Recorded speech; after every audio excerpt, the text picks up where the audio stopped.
په 80مو او 90مو میلادي لسیزو کې له دودیزو هزارګي جامو څخه ګټه اخیستل یو څه کمرنګه وو، خو له هغه راوروسته یې بیا د پام وړ زیاتوالی او پرمختګ موندلی دی. اوس د هیواد په لویو هټیو کې د نارینه‌وو، ښځینه‌وو او ماشومانو لپاره هزارګي جامې په بیلابیلو دودیزو میتودونو او ډیزاینونو سره موندل کیږي او مینوالې هم زیات شوي دي. دلته راغلی یم څو یوه جوړه هزارګي جامې ځان ته جوړې کړم.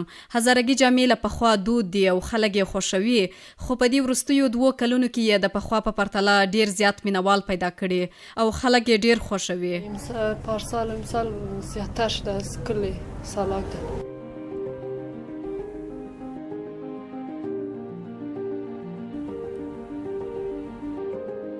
د پلازمینې کابل غربي سیمې دشتي برچې ته راغلي یو.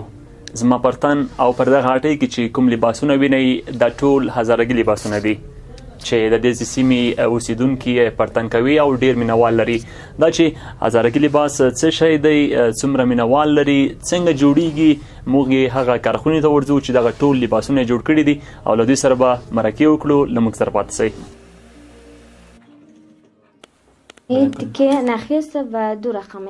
هزارګي جامې په 2 ډوله جوړیږي، یو یې لاسي بل یې ماشیني دي.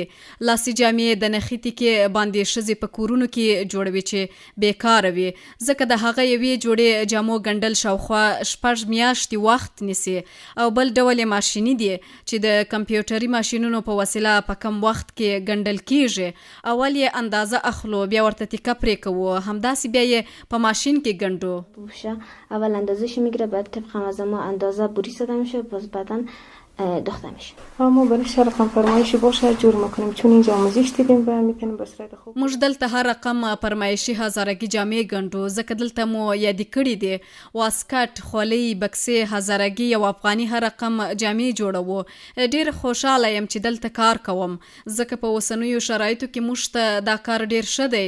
دلته انګیزه اخلو چې هم کار کوو، هم مصروفه یو او هم کورنۍ ته نفقه برابروو.